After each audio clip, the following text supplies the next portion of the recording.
നമസ്കാരം, ദീപിക ന്യൂസിലേക്ക് സ്വാഗതം. പ്രധാന വാർത്തകൾ. നിതിൻ രാജിന്റെ മരണവുമായി ബന്ധപ്പെട്ട് ദളിത് സംഘടനകൾ ആഹ്വാനം ചെയ്ത ഹർത്താലിൽ സ്വമേധയാ ഇടപെട്ട ഹൈക്കോടതി. ഹർത്താലിൽ അക്രമ സംഭവങ്ങളും വഴിതടയലും ഉണ്ടായതിനെ തുടർന്നാണ് നടപടി. ഹർത്താൽ അനുകൂലികൾ പൊതുഗതാഗതം അടക്കം തടസ്സപ്പെടുത്തുന്ന മാധ്യമ വാർത്തകൾ ശ്രദ്ധയിൽപ്പെട്ടതോടെയാണ് കോടതി ഇടപെട്ടത്. ഹർത്താൽ ആഹ്വാനം ചെയ്തവർക്കെതിരെ കോടതിയലക്ഷ്യ നടപടി സ്വീകരിക്കാൻ നിർദ്ദേശിച്ച justice Basant Balaji, justice P Krishnakumar എന്നിവരുൾപ്പെട്ട ഡിവിഷൻ ബെഞ്ച് സംസ്ഥാന പോലീസ് മേധാവിയോട് റിപ്പോർട്ട് തേടി. 27 കേസുകൾ രജിസ്റ്റർ ചെയ്തെന്നും 90-ലധികം പേരെ അറസ്റ്റ് ചെയ്തെന്നും DGP കോടതിയെ അറിയിച്ചു. തിരുവല്ലയിൽ ആംബുലൻസ് തടഞ്ഞ ഹർത്താൽ അനുകൂലികൾക്കെതിരെയും കേസെടുത്തിട്ടുണ്ട്. തിരുവനന്തപുരത്ത് പൊതുഗതാഗതം തടഞ്ഞവർക്കെതിരെ നടപടി സ്വീകരിച്ചതായും അറിയിച്ചു. പൊതുഗതാഗതം തടസ്സപ്പെടുത്തുന്നില്ലെന്ന് ഉറപ്പാക്കിയിട്ടുണ്ടെന്നും വിശദീകരിച്ചു. വിശദീകരണം റിപ്പോർട്ടായി നൽകാൻ കോടതി നിർദ്ദേശിച്ചു. 1-ാം ക്ലാസ് വിദ്യാർത്ഥിനി കുഴഞ്ഞു വീണ് മരിച്ചു. വള്ളത്തോൾ ഗ്രാമപഞ്ചായത്തിലെ താഴപ്ര കോടംകുന്നത്ത് വീട്ടിൽ അലി സഖാഫിയുടെ മകൾ സൻഹ മെഹറിനാണ് കുഴഞ്ഞു വീണ് മരിച്ചത്.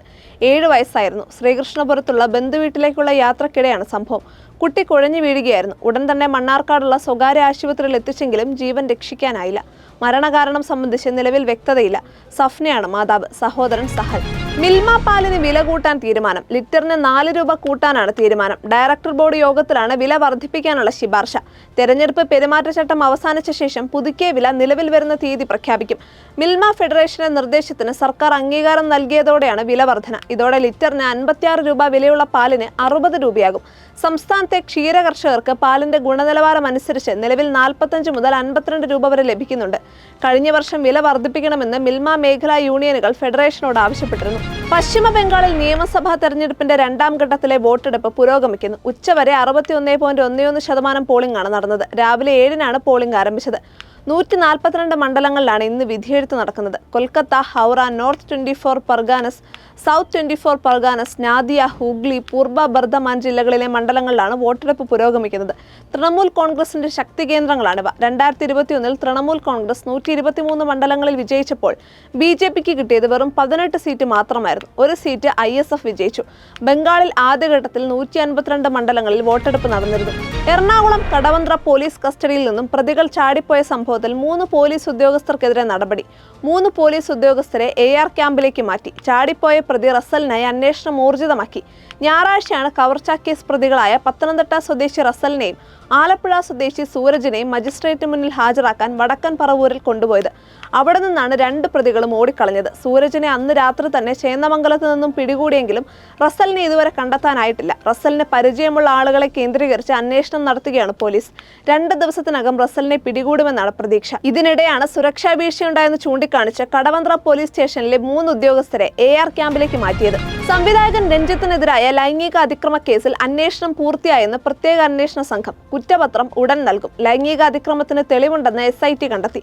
കേസിൽ കൂടുതൽ വകുപ്പുകൾ ഉൾപ്പെടുത്തില്ല. അതിജീവിതയെ രഞ്ജിത്ത് ഭീഷണിപ്പെടുത്തിയതായി വിവരമില്ല. കേസിന് മുൻപ് ചില ഒത്തുതീർപ്പ് ശ്രമങ്ങൾ നടന്നതായി വിവരമുണ്ട്. അതിനിടെ രഞ്ജിത്ത് കോടതിയെ സമീപിക്കാൻ തീരുമാനിച്ചിട്ടുണ്ട്. ജാമ്യം വ്യവസ്ഥയിൽ ഇളവ് ആവശ്യപ്പെട്ടാണ് രഞ്ജിത്ത് കോടതിയെ സമീപിക്കുക. ജില്ല വിട്ട് പുറത്തു പോകാൻ അനുമതി അടക്കം കോടതിയിൽ ഉന്നയിക്കും. ഹർജി നാളെ നൽകും. ലൈംഗികാതിക്രമ കേസിൽ ഉപാധികളോടെ ജാമ്യം ലഭിച്ചതോടെ സംവിധായകൻ രഞ്ജിത്ത് ജയിൽ മോചിതനായിരുന്നു. 10 ദിവസത്തെ ജയിൽവാസത്തിന് ശേഷമാണ് എറണാകുളം ഫസ്റ്റ് ക്ലാസ് മജിസ്ട്രേറ്റ് കോടതി ഉപാധികളോടെ ജാമ്യം അനുവദിച്ചത്.